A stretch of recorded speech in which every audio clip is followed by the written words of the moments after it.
Ángel Crespo, con toda la experiencia en manejos de emergencia, asesoría en situaciones críticas de emergencia y en salud, habiendo vivido Puerto Rico todos estos eventos atmosféricos de gran envergadura, Huracán María, Fiona, los temblores, la pandemia, ¿cómo es posible que ahora vengan y nos digan que los municipios no están preparados para las inundaciones, que no estamos preparados para la temporada de huracanes que empieza ya mismo?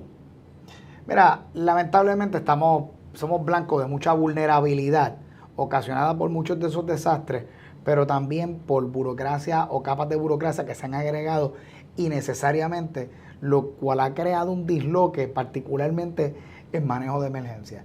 Hay que meterle mano a este asunto mirando las guías, apegándonos a las mejores prácticas, y eso nos va a permitir estar mejor preparados.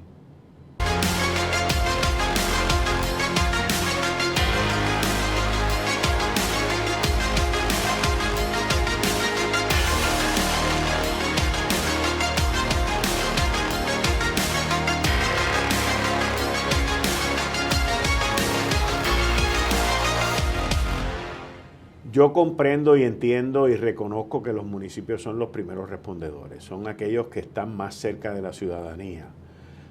Pero luego de 7 años, y vuelvo y te digo, ¿cómo es posible que los municipios no sepan dónde son las inundaciones? No sepan dónde están las necesidades.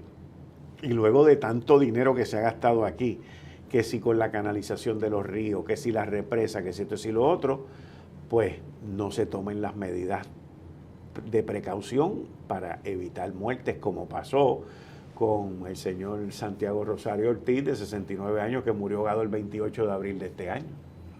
Mira, Quique, es un tema bien complejo y yo creo que hay que empezar a mirar una serie de factores para ir descartando uno a uno, o mejor dicho, cómo creamos una estrategia con objetivos bien claros de cómo vamos a adelantar esto. Y por ejemplo, nosotros tenemos el Marco Nacional de Respuesta para Emergencia, que es una directriz presidencial que nos dice a través de 15 funciones de apoyo cómo el Estado coordina con los municipios, que como bien dijiste son el primer respondedor. Mirando eso y mirando el Sistema Nacional de Manejo de Incidentes, que eso es parte del legado después de las Torres Gemelas, el presidente de Estados Unidos emitió una orden en el año 2003 para que todos los estados y los territorios, en ese aspecto Puerto Rico, aunque es un Commonwealth o un territorio, como le quieras llamar, le aplica exactamente lo mismo que a un estado de la Unión. Entonces, el detalle es que hemos creado nombres rimbombantes en español, y a mí me enseñaron en mi casa que el que paga una fiesta escoge la orquesta. Así que si nosotros estamos bajo la bandera de los Estados Unidos, nos guste o no nos guste, esas guías son las que nos aplican, pero nosotros tenemos que, número uno, entender lo que dicen las guías, y como territorio que somos, adaptarnos a ellas. Por ejemplo, Centro de Organización de Resiliencia de Recuperación de la Madre Santa Corte. Eso no es otra cosa que el GAR, Government Authorized Representative, con FEMA.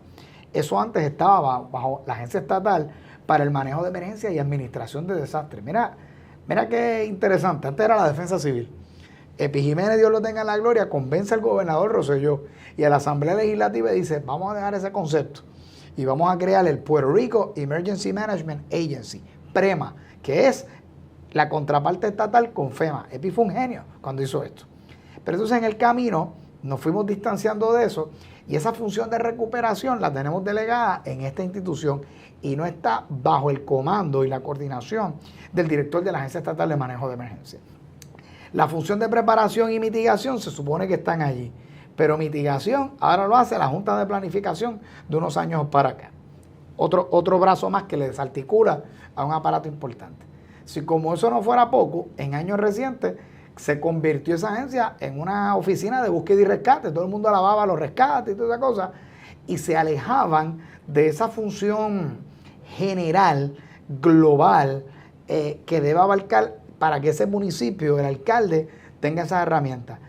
Súmala a eso dos últimos elementos. El primero, el Departamento de Seguridad Pública. Se crea una ley donde hay un supersecretario encima de unos negociados. Y ese secretario no es otra cosa que una capa de burocracia entre el director o el comisionado del negociado estatal y el gobernador. El gobernador debe poder hablarse directamente con ese director de manejo de emergencia. Y el último factor, pues no lo controlamos nosotros. Es el cambio del el calentamiento global. Dios mío, está el global warming, se le va a uno el calentamiento, que es el calentamiento global. El calentamiento global y el climate change, el cambio climático. El cambio climático siempre ha existido, desde el Génesis de la Biblia. Sí, está el niño y está la niña, y son cambios climáticos. Y vivimos la era del hielo, y en el desarrollo del planeta en un momento dado todo fue una masa, y después vino el continente. Pero las temperaturas están aumentando. A mayores temperaturas, hemos tenido récords de temperatura junio y julio de años anteriores, 120 y pico, 130 grados Fahrenheit. No hay que ir a la NASA. Si tú metes más calor a un lugar donde hay agua, va a haber más vapor. Y ese vapor, cuando se enfríe, va a condensar, pues va a bajar más cantidad de agua, mayores lluvias, mayores nevadas, huracanes más fuertes. Y entonces estamos viendo una vaguada.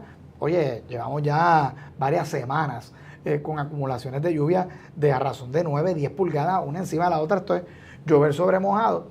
Así que al final del día, si estás viendo, hay unos elementos de coordinación que son de burocracia, unidos a unos cambios en temperatura, y obviamente hay que darle las herramientas a ese gobierno local que también tienen el tema del impuesto del inventario, todo este disloque, municipios que se han declarado insolventes, que son quizás cerca de 20 ya, en los pueblos de la montaña, que es donde está ocurriendo esto. O sea que al final del día es un problema complejo al cual hay que irnos a lo práctico y ver cómo lo atendemos. Te pregunto, a base de tu experiencia con todo esto, ¿sería entonces un proceso, parte de la organización o reorganización de todo esto, sería un proceso de centralización, pero no de la manera como lo han hecho, bajo el Departamento de Seguridad Pública, sino centralización dentro de la unidad que está a cargo del manejo de emergencia? Correcto. Que esa misma agencia de manejo de emergencia sea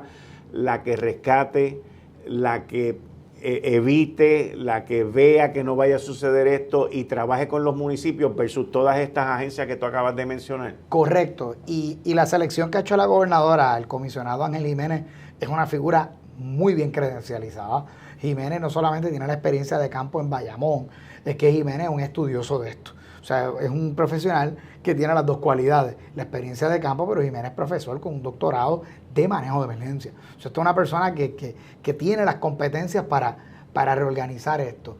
Pero esto va unido a que a los alcaldes hay que darle esas herramientas. Yo recuerdo en un momento dado, en el primer cuatrienio de Donald Trump, él nombra a un bombero precisamente, por eso lo conocía muy bien, Thomas von Essen. Él era el director de FEMA de la región 2. Eso es Nueva York. Nueva York. Yo sé quién es él, lo conozco porque él trabajó con Rudy Giuliani, el exalcalde de Nueva York. Correcto. Pues Thomas von Essen y yo somos grandes amigos porque yo en un momento dado tuve la oportunidad de servir en la ciudad de Nueva York desde Puerto Rico. Y Thomas von Essen bajó fuego aquí, imagínate, republicano, nombrado por Donald Trump porque esas posiciones son de confianza. Él vino aquí un par de veces. Él vino aquí un par de veces. Una de mandó a buscar a mí, a Nazario Lugo, que era otro exdirector, a la Asociación de Comercio al Letal, y otro gremio más. Y ese hombre ha dicho unas palabras que yo ni por internet me atrevo a decir, porque habló malo. Y dio un puño en el escritorio. Y me dijo, Chief Crespo, me dice, ¿por qué? Eso es la pregunta, ¿por qué rayos? Si FEMA ha otorgado después del huracán María tantos millones en esto, todavía nos siguen mandando fuego. Y yo tuve que decirle cándidamente, en aquella reunión, que no era algo público así grabado, yo le dije, lamentablemente cuando el presidente Trump tiró papel toalla a Puerto Rico, no era la manera más políticamente correcta de manejar esto, pero él tenía razones para hacerlo. Él me miró y todo el mundo en la mesa. Y bueno, si el presidente llega aquí y el gobernador de Puerto Rico, lo primero que se hace es un selfie con él. Y en vez de irse al After Action Report del huracán Katrina, si no estabas escuchando a tu director de manejo de emergencia, que no lo hicieron. Mira, es un documento público y ahí te va a decir que el gobierno de la nación más poderosa del mundo se tardó 10 años en poder reconciliar y validar las muertes, porque tuvieron que diseñar una metodología particular sobre los grupos étnicos que viven en esas ciudades, la topografía, las empresas que se fue. Y cuando tú vas a contabilizar en un desastre, tú tienes que empezar cuántos accidentes ocupacionales ocurrieron 72 horas antes, grúas de construcción, gente recogiendo. De ahí cuánta gente infartó, cuánta gente les dio un patatú, como decimos acá en los campos, por la noticia. ¿Cuántas personas, pacientes renales, no tuvieron acceso a su tratamiento en los primeros 90, 180 días de un incidente? O sea, es bien profundo. Y eso es, vienen aquí los que están manejando el incidente y dicen, no, si es que aquí murieron más que 16 personas, sí. Contamos con palitos con los funerarios. Recuerdo eso. Pues Donald Trump, obviamente, que es un tipo que su estilo es un showman, un tipo que le gusta ser irreverente, pues tiró el papel, le dimos gasolina al fuego. Había que decirle, Mr. President, we are facing the worst disaster in Puerto Rico history. Y ahí venía y le decía, mire, si en Luisiana ustedes se tardaron 10 años en contar los muertos, porque aquí lo dice, aquí nos vamos a tardar 20. Porque aquí el alcalde de Bayamón y la alcaldesa de San Juan en ese momento son incapaces de hablarse entre ellos porque usted no puede hablar ni con su vecino, no hay comunicaciones. El presidente se chavó la bicicleta. Pues entonces, porque cuando un presidente viene para acá, y tú eres un tipo con demasiados años de experiencia en esto, tú sabes que cuando se montan en ese avión, le entregan una cosa que dice en inglés, sí, briefing book, y en 2 páginas le dan un snapshot de lo que está ocurriendo. Él sabía la verdadera situación. Si cuando tú llegas por toda esa burocracia... Ahora que tú estás hablando, yo me estoy acordando de la conferencia de prensa esa que hicieron en el hangar, en el aeropuerto Luis Muñoz Marín, donde seguían repitiendo la vaina esta de los 16 muertos. Y es que... Y es tratando de minimizar el desastre. Y buscando utilizar el desastre como un momento para maximizar la figura de un gobernante. Si tú superas un desastre, diste un ejemplo, Rudy Giuliani, digo, después su figura se ha desmerecido. Es mi pana, lo quiero mucho, pero se le fue. Pero antes de que se le fuera, él tuvo 2 momentos en su vida. Septiembre 11. El septiembre 11, cuando el New York Times fue a escoger The Person of the Year, la persona del año, plantearon, vamos a poner Osama Bin Laden, ese hombre fue el que hizo, y dijeron, no, espérate, ¿cómo vamos a poner una figura tan negativa?